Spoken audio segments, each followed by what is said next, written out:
topping our news this week, sentenced for fraud. We'll tell you about a local roofing company that'll be paying hefty fines after issues with unemployment compensation and healthcare expenses of its employees. Charlie? Ballots counted. Coming up, we take you behind the scenes at the clerk's office post-election day. And later in the broadcast, free tickets to the Bahamas. Find out about a new scam that seems to be legitimate, but police warn, don't fall for those elaborate schemes. We'll tell you all about how it hit one of us at Shelby TV next. Nick? Attention to detail.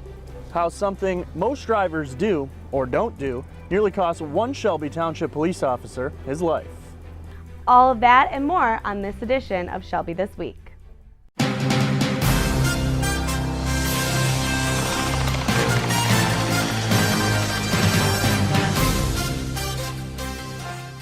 Thanks to the help of social media, one armed robber remains in police custody.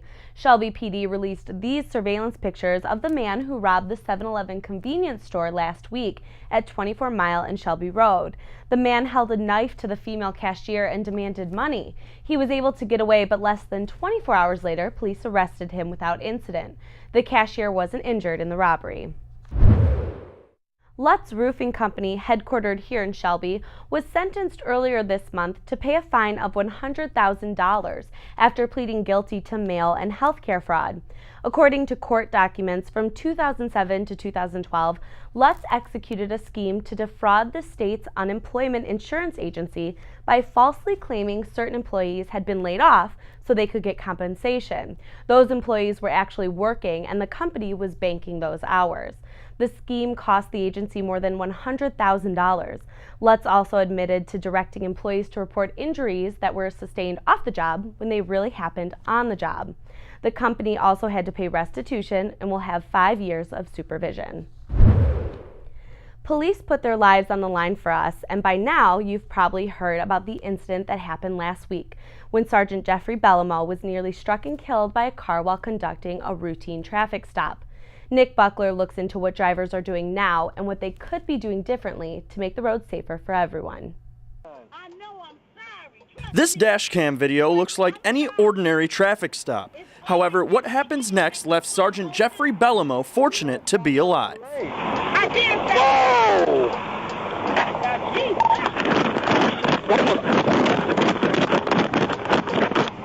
Get him, he almost hit me. The vehicle nearly hit him as a result of distracted driving. The guy was 30 or 31 years old. He'd never been in trouble for anything in his life, valid license, had a newborn, was in the car. He was actually crying when he found out what happened. This instance was not a result of alcohol, but distracted driving. The man was turned around tending to his newborn baby in the back seat, and this is one of many instances that is happening in our area each day. Whether it be texting, talking on the phone, or paying too much attention to the radio, it's still happening. And it's still against the law. I was at a state police seminar recently, and the state police are estimating right now that 60% of all accidents and fatalities are coming from distracted drivers. So we have a major problem. We need to educate the public. A study showed that after you look at your phone, your mind is still distracted for up to 60 seconds after you put it down. So if you think it's okay to check your text at a red light, police want you to think again. Nick Buckler, Shelby This Week. We've been covering everything from township elections to the county ones, and after all was said and done on primary election night, we had a lot of questions. So buckle up. We spent quite some time at the township clerk's office to ask Stanley Grote all about the election and what's to come for the November ballot. First up, Charlie Cadotto takes us behind the scenes of the whole operation. Well, the primary election may be behind us now, but there's still a lot of work being done here at the Township Clerk's office. Of course, they are preparing for the general election in November, but there are a lot of reports and responsibilities that they have to send over to the county from the last election. Clerk Stan Grote takes us behind the scenes. Days before the election, employees from the clerk's office and the absentee board meet for a briefing of sorts. My job is to make sure that everything is running smoothly. Shelby Township Clerk Stan Grote runs the show. He's responsible for making sure all the ballots are prepared, equipment's running okay, and everything will work fine on the big day. And then when the votes are all counted, it's still not over. Once we get the results, then yes, I have to deliver the same night the results to the county. The county then double checks and triple checks the results and posts them online. But then after that, the ballots are checked again and again. And there's also board of canvassers that will meet a couple of days after election, and they will go over our results, and they will, at the end, certify the elections. From there, all the equipment gets cleaned up and put away, and that's all done by Shelby Township staff. The ballots are stored here. Everything is stored here on site. Now, the clerk says it's time to get ready for the general election. Reporting for Shelby this week, I'm Charlie Codato. Thanks, Charlie. So now that we know everything that goes into putting on an election, we still had some questions about the primaries. First up, voter turnout. This year's was a bit lower than average, surprising a lot of us considering this was the election that chose our township board. The turnout was just over 23%, and even though Grote agreed that this was low, he said there was something even more going on behind those turnout numbers. First, a very interesting thing, for the first time this year, we actually had more absentee people voting absentee than on election day. And that's a flip. And it's all over the state like that. It's more convenient. People don't have much time. People are afraid that they're not going to be able to vote on election day because they work long hours. So they come and ask for absentee ballot. And in previous years was 40% absentee, 60% election day. This election was just opposite. And what about spoiled ballots? The total came to 1,100 spoiled ones on absentee ballots and 200 on election day ballots. Grote said he has no idea how people this year spoiled their ballots, but in years prior, the answers varied. We get ballots, and the ballot belongs to the voter. We cannot watch the voter, what this person is doing with the ballot, but when we open those ballots years later, we see some funny things that people do to their ballots. They draw pictures on it, they write their names in, they write names of famous people, and some of them don't vote at all. We'll never know. We'll know on election day because the tabulator, the machine that tabulates the votes, tells us. In 5 years, he'll be able to open them up and see the reason. But he did say many people are struggling to understand primaries are party only. In August elections, you can split the ballot, meaning voting for one Democrat for one position, and then voting for a Republican candidate in another position. In November, splitting the ballot is totally okay. And the township elections may be settled, but residents need to make some big decisions in that November election, whether they're voting Democratic, Republican, or both. In the race for representative in the 30th District, Republican Diana Farrington will face off against Democrat Michael Naughty. In the race for representative in Congress in the 10th District, Paul Mitchell beat out Alan Sanborn to represent the Republicans in November. Paul Mitchell will go head-to-head with Democrat Frank Accavetti Jr. in the general election. Moving on to County Sheriff, Paul Smith beat Philip Newmeyer on the Republican side. Smith will face the current Macomb County Sheriff, Anthony Wickersham.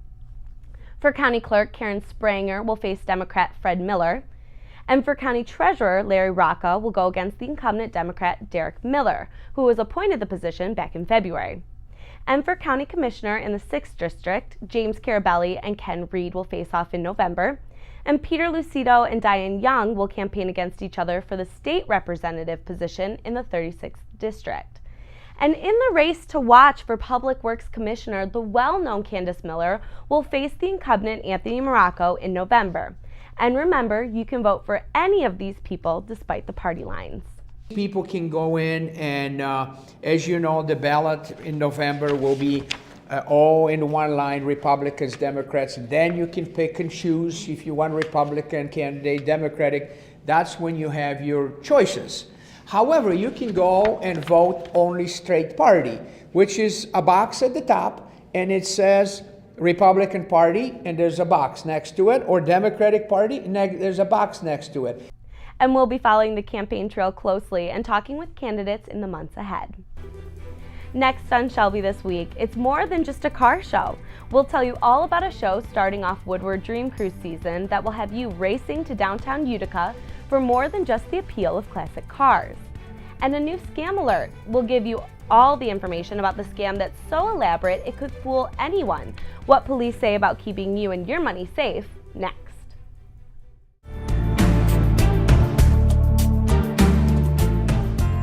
Hi residents of Macomb County, I'm your Chief Animal Control Officer, Jeff Randazzo, and I just want to take a moment and talk to you about the Gibraltar Trade Center adoptions.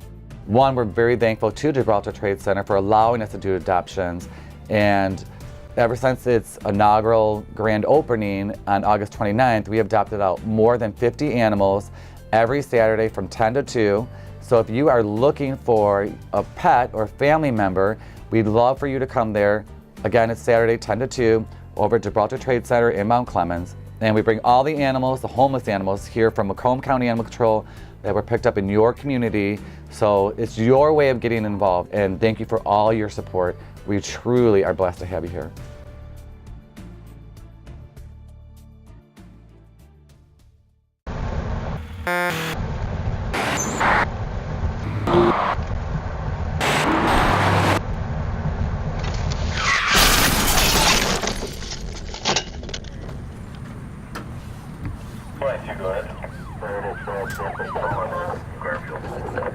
Station 1 call, Township, please. 10-4. Captain 4 will be going to that location also.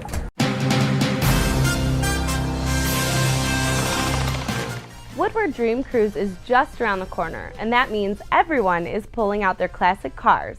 But there's one event in Utica that's so much more than a car show. Gasoline Alley is a classic car, classic gasoline show, and a swap meet. And while you can bring your vehicle to show off, this isn't just about the cars. Our car show, we're going to have an automotive swap meet and a memorabilia show, which we call a gas show. Focuses on gas pumps and old vintage signs and vending stuff. You know, it's just the neat stuff you want to put in your man cave. And you'll also get a chance to look at a phenomenal collection of memorabilia from USA Tire's host of the day. This showroom will be open for all, and it's safe to say this is more than just a hobby, but a true passion of his.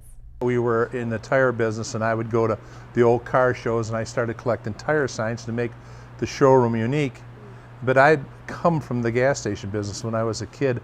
As I saw them and I met people, and my interest grew. Instead of restoring classic cars, I decided to restore gasoline pumps and make them art.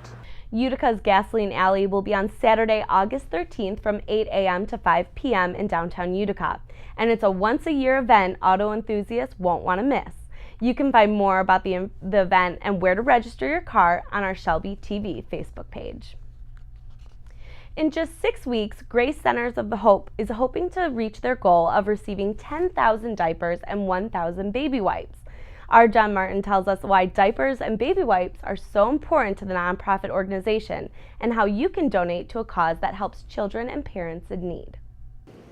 Gordon Thorsby of Jabtech IT Services is overseeing donations of diapers and baby wipes for the Grace Center of Hope in Pontiac. What they're doing is they're helping out people who are recovering addicts, and some in very difficult situations, many with children, they're single parents, and so they're putting them through programs to recover and then getting them jobs and then getting them places to live, homes to live. They have a number of things that they do. While they're getting their first job and getting back on their feet, they have a child care center that takes care of the kids, and that's where we're kind of coming in. The other part of this is that in the whole process, they take no government money. It's all private donations, maybe some grants here and there, but it's all donations. We appreciate all the support, and we look forward to all the donations that occur. Shelby residents may drop off donations right here at the Red Ox Tavern. For a complete list of drop-off locations, go to gofundme.com/dipes-wipes. For Shelby This Week, this has been John Martin reporting. Just when you think you've heard it all, a new type of scam pops up, and they get more and more elaborate as time goes on. The newest scam no one really has even heard about yet hit someone here at Shelby TV. I got a phone call from a number in Iowa. The automated message said I was a winner, and if I answered 3 questions correctly, I would win 2 free cruise tickets to the Bahamas.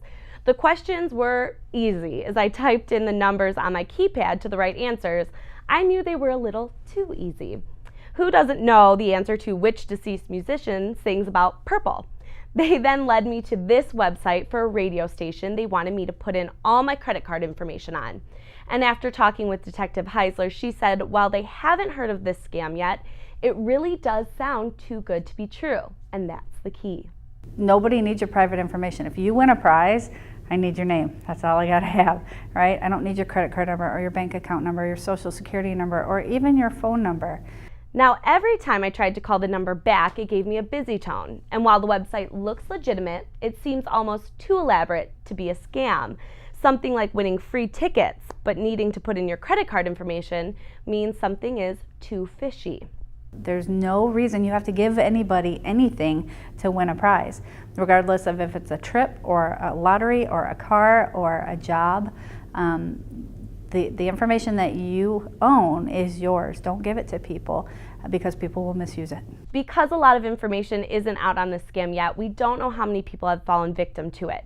But if you are offered anything over the phone or the computer, it's always a good idea to call over to the Shelby police. They are more than happy to look into scams to make sure you stay protected. Parking has always been an issue in the city of Utica, but now with the new Jimmy John's Field, which brings in more than 4,000 people every game, it's really an issue. Utica is less than 2 square miles, so last month in the city council meeting, they approved a proposal to create a parking committee. The committee will review all street and lot parking and new requirements from the state. It'll also encourage businesses in downtown Utica to design and use their existing space for parking. The Department of Environmental Quality also gave the city more than $126,000 to rehabilitate land on the side of the Clinton River next to the stadium, to building and possibly expanding parking along Van Dyke. The committee, which is mainly city employees, will give their recommendations to the council next month. Even though summer is winding down, that doesn't mean fun adventures have to stop, and the Detroit Zoo has plenty of events coming up for the whole family. The zoo stays open late every Wednesday for the Wild Summer Night Concert Series, and the concert is included in zoo admission. And Senior Day is on September 7th, where senior citizens get a tram tour, bingo, zookeeper presentations, and live music. And Meet Your Best Friend at the Zoo is one of the nation's largest pet adoption events, and since it was created in 1993, more than 23,000 animals have found loving homes thanks to the Detroit Zoo. And lastly, the Belle Isle Nature Zoo will celebrate National Honeybee Day with Bee Fest on August 20th. It's a free event that will include music, presentations, and a bee costume parade for kids. But if you're just looking to go to the zoo, make sure you help welcome a new polar bear named Tundra to the Arctic Ring of Life. Tundra is 29 years old and one of the oldest bears in captivity. She came all the way to Detroit from Indianapolis after their zoo closed the polar bear exhibit. You can find more information on all of these events at DetroitZoo.org. And still ahead on Shelby this week, traveling in style. We'll update you on the Shelby Township residents who are traveling the U.S. from coast to coast in an unlikely vehicle. They've come a long way in 7 weeks, and we've got the details. And a place to play. Take a look at a new business that is welcoming kids with autism and their families, where they can play and learn freely. Stay tuned.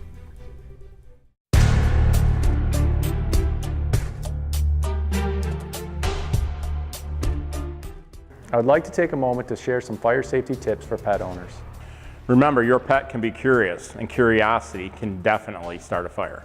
Pets may bump into or knock over a variety of things, such as cooking equipment, lamps, candles. As a reminder, do not leave any of these items unattended with your pet alone in the room. Some pets like to chew. Please make sure that your pets don't chew on any electrical cords. If you do have a fire in your home, get out and stay out.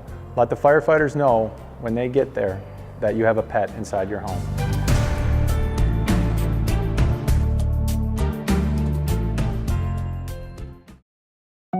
They told me a bottle couldn't dream, that I would never become a superhero.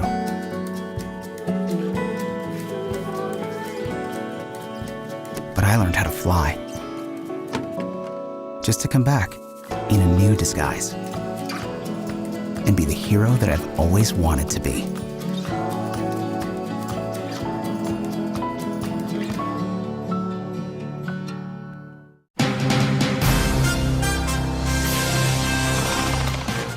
The whole world is watching one thing at this moment, the 2016 Summer Olympics in Rio. And if you watched the opening ceremony, you saw the American team step out in some snazzy uniforms designed by Ralph Lauren. But some controversy was raised over those uniforms, with some saying the uniforms look like the Russian flag. So we wanted to know, what do you think? Looks like a polo ad. I mean, they look similar, but I mean, red, white, and blue, those are our colors. You know, they're Russia's colors too, but there are a lot of countries with red, white, and blue. They do look like the Russian flag, very much so. Personally, I didn't see that until someone brought it up, and honestly, I don't think they're that bad. I think they look fairly patriotic and fairly American.